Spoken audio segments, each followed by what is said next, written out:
¿Qué pasa con los antibióticos a nivel mundial? ¿Qué es lo que está pasando? ¿Qué pasa? Yo escuchaba, cuando mostrabas esa placa, yo no diría que los antibióticos se van debilitando, sino que las bacterias cada vez se van haciendo más fuertes, más poderosas, y son capaces de resistir esa acción de los antibióticos y no las matan. A ver, nosotros pensemos en las bacterias, poblaciones enormes, las cuales se reproducen, una bacteria se reproduce cada 20 minutos. ¿Sí? Y entonces su información genética puede ir variando en esa población.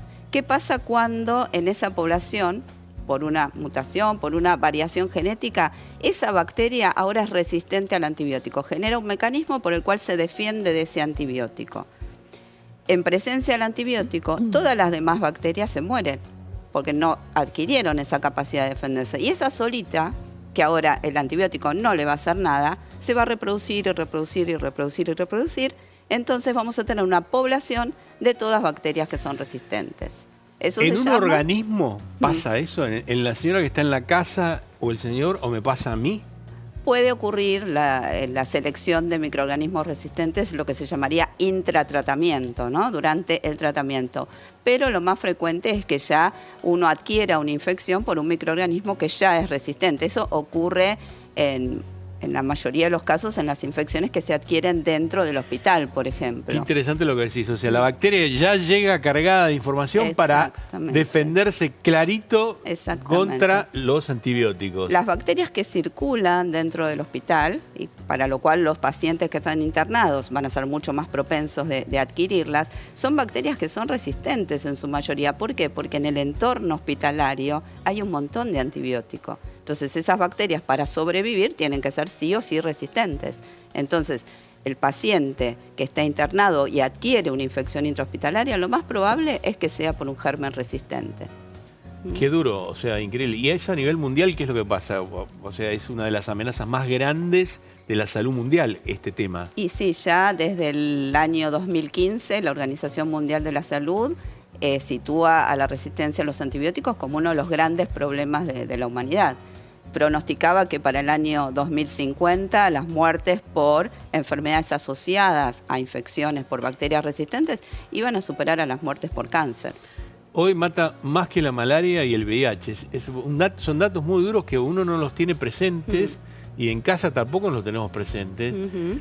Y los profesionales de la salud tampoco le damos, o sea, no estamos tan enfocados con este tema. Yo creo que los que más enfocados están dentro de los médicos son los infectólogos, por supuesto, que son los que día a día se tienen que enfrentar con esta problemática.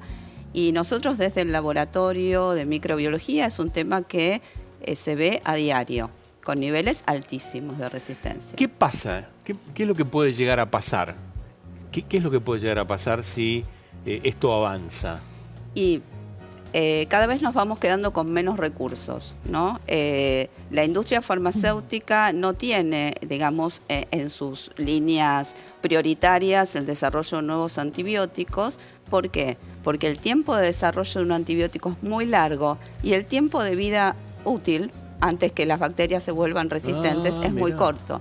Entonces, económicamente no conviene fabricar nuevos antibióticos, con lo cual tenemos pocos recursos actuales. En el futuro se ve que no van a surgir grandes números, no va a haber un gran número de antibióticos nuevos y las bacterias siguen. A ver, para que vos entiendas en casa lo que está diciendo Marcela, es que la industria farmacéutica no va a invertir en antibióticos porque las bacterias son demasiado piolas, demasiado inteligentes, para decirlo de una manera, y los van a vencer. Exactamente. Es muy duro lo que estás diciendo, Marcela. Pero es real. Es la realidad. Esto es algo que se ve hace muchos años. O sea, ya desde el año 2015 la Organización Mundial de la Salud lo sitúa como una problemática a la cual hay que prestarle atención, para lo cual se han comprometido, porque el tema de la resistencia a antibióticos no es solo en salud humana, sino es en salud animal, es en salud medioambiental. Tiene que ser un enfoque multidisciplinario, lo que se llama el enfoque Una Salud, ¿sí? Salud humana, salud animal y salud ambiental, porque los antibióticos están en el ambiente y las bacterias resistentes están en el ambiente. Venimos hablando, fíjate, una neumonía, si pasa esto, puede ser mortal.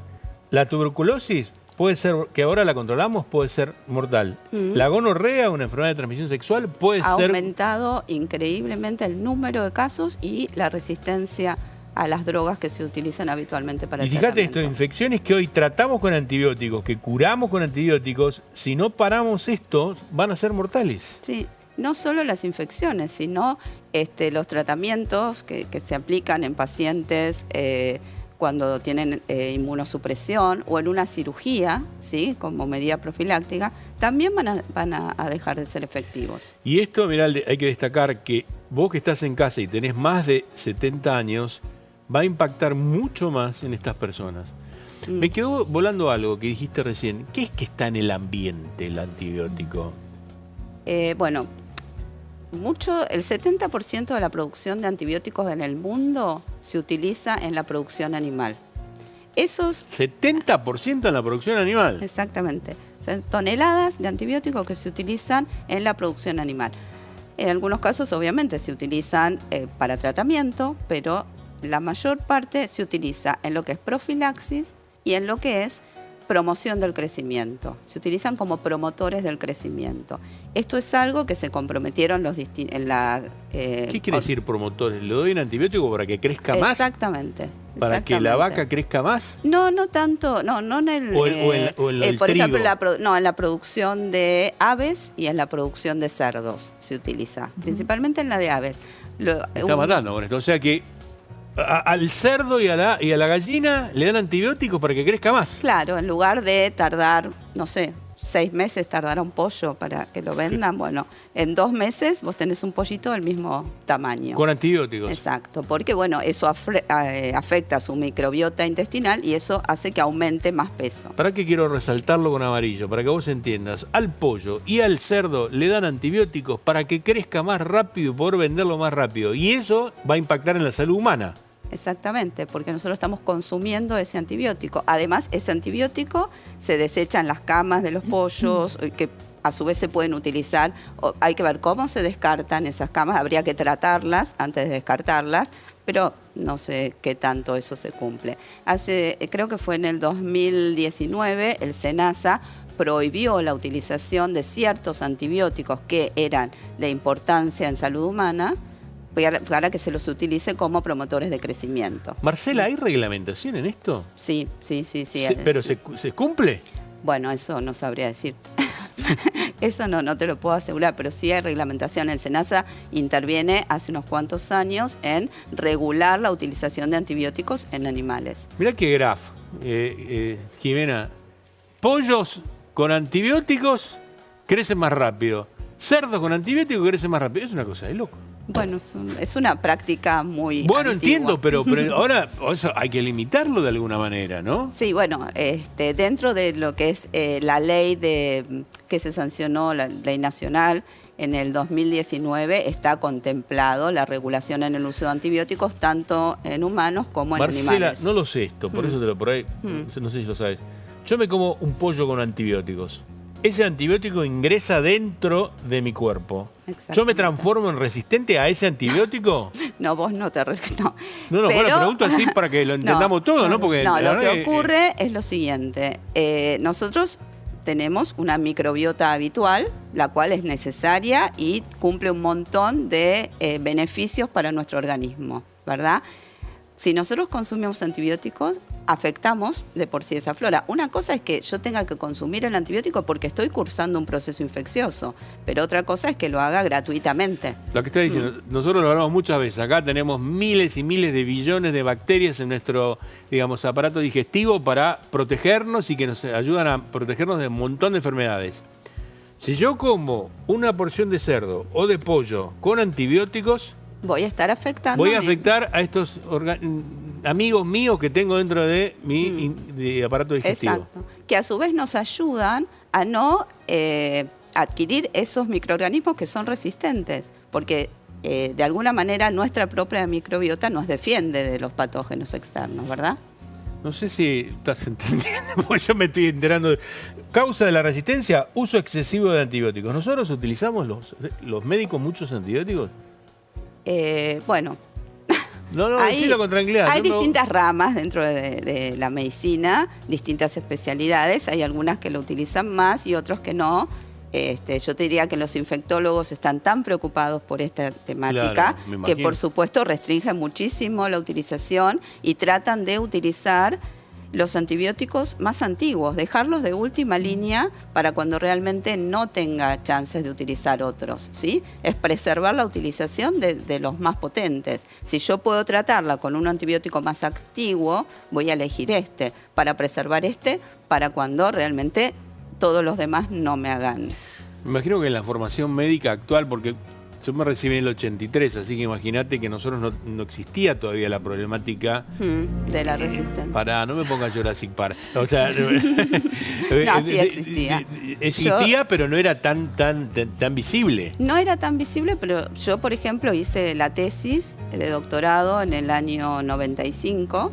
Pero y trabajé en resistencia. 13 años antes. Bueno, pero ya la hice en resistencia a antibióticos. O sea, ya el tema. En la época de mi papá no existía, no se hablaba de la resistencia a antibióticos. No, seguro que no. O sea, el laboratorio en el que yo trabajo es uno de los laboratorios, tiene 30 años. Es el laboratorio de resistencia bacteriana, es pionero en el estudio de resistencia. Pero bueno. 40. Fíjate, no terminar el tratamiento también es una de las causas de resistencia a los antibióticos. Seguro, porque nosotros primero hay que respetar las dosis, ¿sí? Porque las bacterias no es que yo me tomo una píldora y se murieron todas de golpe y ya está. No, van muriendo gradualmente. Entonces yo me siento bien, ya no tengo fiebre, hace 2 días que no tengo fiebre, ya está, no lo necesito. No, mentira, porque todavía quedan esas bacterias en el organismo, no logré eliminar todas. O sea, los tratamientos están pensados para que haya una completa erradicación del microorganismo. Es buenísimo lo que... A ver, estás en casa, ¿no? ¿Se te fue la fiebre y dijiste no tomamos el antibiótico? No. Las bacterias se van muriendo de a poco, hay que seguirlo tomando, importante. Porque si no, esas que quedan, ¿qué pasa? No hay más antibiótico, vuelven a crecer. Y tercero, uso en agricultura. ¿Se utiliza en agricultura los antibióticos? Sí, bueno, no es que se utilice directamente el antibiótico, sino que muchos de los efluentes que vienen de la producción animal se terminan utilizando como riego para agricultura. Entonces, de esa manera llegan las bacterias y los antibióticos a la agricultura. ¿Qué podemos hacer? ¿Qué podemos hacer? Uso adecuado de antibióticos. Uso adecuado de antibióticos, bien. Por supuesto, ya está reglamentado a través de esta ley que el uso de antibióticos, la venta de antibióticos es exclusivamente bajo receta. Receta tiene que ser archivada, ¿sí? Y eso está muy bien, ¿eh? La farmacia tiene que conservar esa prescripción durante, creo que 3 años o más o menos, ¿sí? Eso primero, o sea, no a la venta sin receta. No a la automedicación en el sentido, me quedó de la vez pasada y bueno, tengo más o menos los mismos síntomas, lo vuelvo a tomar. Pero eso es típico, sí. Mi amiga, mi tía tuvo algo parecido y le sobró y me lo da. Eso es automedicación y eso es algo que lo podemos hacer todos y lo tenemos que transmitir en la población, que tenemos que evitar. Importante esto, ¿no? O sea, no utilizar antibióticos cuando no hay que utilizarlos. No, o sea, a ver, el si caso yo tengo más algo común, viral, no lo tengo que utilizar. El caso más común son las anginas virales, ¿no? Claro. Por suerte ahora es muy difícil conseguir antibióticos sin receta en la farmacia, pero antes un dolor de garganta, una angina, era ir a la farmacia a comprar amoxicilina. Sí, totalmente. Para nombrar marcas comerciales, pero creo que todo el mundo conoce de qué hablamos. Es verdad lo que estamos diciendo, ¿no? O sea, antes era muy frecuente y actualmente yo creo que sigue siendo frecuente, me lo tomo por las dudas. Sí, pero ya es más difícil conseguir que lo vendan. Ya las farmacias lo están cumpliendo a rajatabla. Vamos, para resaltar un poco de algunas cosas, porque la verdad que es fantástico lo que está contando Marcela, y de gran preocupación. Yo creo que hay que poner una alerta roja ahí en la pantalla, porque esto vamos a tener que hablarlo mucho en los medios de comunicación por el tema de la resistencia a los antibióticos, porque las bacterias, como dijo ella, no son que los soldados se ponen más débiles, sino que las bacterias son muy piolas, son muy inteligentes y vienen con una artillería pesada tremenda. Hablamos un poco de uso adecuado de antibióticos. Higiene. Bien. Esto es importante. Es importantísimo porque lo primero que tendríamos que tratar de combatir son las infecciones, evitar las infecciones para no tener que llegar a tratarlas, ¿verdad? Y algo que es tan simple como el lavado de manos es algo muy difícil que se cumpla. Parece mentira, pero dentro de un hospital hasta es difícil que se cumpla el estricto lavado de manos entre la atención de un paciente a otro. ¿Y eso qué provoca? Que se propaguen las infecciones dentro del hospital y que se generen brotes. Y como te dije antes, las infecciones que se dan dentro del hospital en general son por gérmenes resistentes. O sea, medida número 1 es el lavado de manos. Pues sabés que nosotros en el hospital estaba un médico clínico que se llama Pepe Sánchez. Pepe hizo todo un trabajo para ver de qué manera los médicos nos teníamos que lavar las manos. Pepe Balsa, lavar las manos. Y en ese momento, te estoy hablando hace 20 años, y se le agarró era como una paranoia de poner por todos lados para lavarse las manos, ¿no? Y porque la concientización creo que es lo más importante. En la pandemia tuvimos parte de eso, nos empezamos a estornudar en el pliegue del codo, nos desinfectábamos las cosas. Después se perdió. Después se fue perdiendo, sí. En el 2009 con la gripe pasó lo mismo. Todos teníamos alcohol y en el 2020 esperemos que no tengamos que... Tendremos que usarlo para prevenir, pero porque no que pueda ser algo grave, ¿no? Claro, o sea, algo tan simple como el lavado de manos, cómo cambia, ¿sí? Los niveles de infección intrahospitalaria. Vacunación. Clara es esa. La vacunación es clara. Bueno, hace poco salió un trabajo en la revista The Lancet donde habla o hace una estimación del número de muertes que pueden ocurrir en el año 2030 si se continúa con esta progresión de la resistencia a los antibióticos, etcétera. Ve que entre el año 90 al año 21, porque hacen un estudio durante 30 años donde analizan datos, ven que las muertes por procesos infecciosos por bacterias resistentes en menores de 5 años se redujeron en un 50%, ¿sí? Y cuando analizan las causas de esa reducción, está directamente relacionado a la higiene y a los planes de vacunación en el mundo, ¿no? Estamos hablando. Quiero que vos en casa, si tenés chicos jóvenes o niños, mirá el plan de vacunación, mirá el calendario de vacunación. Y si sos un adulto, buscalo también. Buscá el tema de hepatitis, buscá el tema de la gripe, fíjate si te vacunaste, si no te vacunaste, buscalo, porque de esto que estamos hablando es una manera de prevención, estamos hablando de Totalmente. Eso. Si tenés si sos un paciente cardíaco, fíjate el tema de la neumonía, la vacunación antineumocóxica, que lo vamos a hablar pronto nuevamente acá en el programa, pero eso es lo que quiero que busques, y que te sientes con tu médico de cabecera y le digas, Doc, ¿qué vacuna me tengo que dar? ¿Qué vale me la tengo que dar? Hay que buscarle la vuelta a eso. Otra es prevención de infecciones, ¿no? La higiene, esto de la higiene y la alimentación es también, porque hay un montón de enfermedades infecciosas transmitidas por los alimentos. Seguro, sí, sí. Y bueno, como decíamos antes, muchas veces por microorganismos resistentes, ¿no? Sin hablar de aquellos que conocemos como el síndrome urémico hemolítico, la contaminación cruzada, pero también infecciones por bacterias resistentes, ¿sí? Y ahí hay alguna placa, en la placa dice utilizar preservativos para infecciones de transmisión sexual. Es clave eso. Bueno, sí. Pero bueno, nosotros insistimos mucho porque no se usa tanto no se usa como se debería usar, ¿no? No. Es importante. Y esto último que me mataste con esto, el antibiótico en los animales. El uso de antibióticos en animales. Bueno, en el ganado vacuno también se utiliza mucho cuando es la cría en feedlot, ¿no? Para prevenir... ¿Qué es eso? La cría intensiva, no así a campo abierto como están acá, sino la cría intensiva, o sea, muchos animales en espacios más reducidos. Y ahí sí se utilizan para de manera profiláctica para impedir que si algún animal está enfermo se contagie el resto. Una cosa que me mataste esto, desarrollo de nuevos antibióticos, que vos esperás que va a haber menos desarrollo de antibióticos. Es increíble eso. Sí, o sea, según los reportes de la Organización Mundial de la Salud, en este momento, así en vías de que lleguen al mercado en el tiempo próximo, solo había 6, con lo cual es muy poco. Es que muchos antibióticos se van quedando en el camino, ¿no? Desde que se empieza la investigación, el desarrollo, después los periodos. Las bacterias se llevaron y ya la tienen. Sí, o sea, y después se empiezan a utilizar y al poquito, por ejemplo, durante la pandemia se empezó a utilizar una combinación de antibióticos ceftazidima-avibactam, ¿sí? Hoy por hoy tenemos unos niveles muy elevados de resistencia en Klebsiella neumonías y es la última alternativa terapéutica. Entonces, ¿cuánto duró? 3 años. Y en 3 años ya en el 30% de esos microorganismos no lo podemos usar. No se puede, increíble. Marcela, te agradecemos un montón.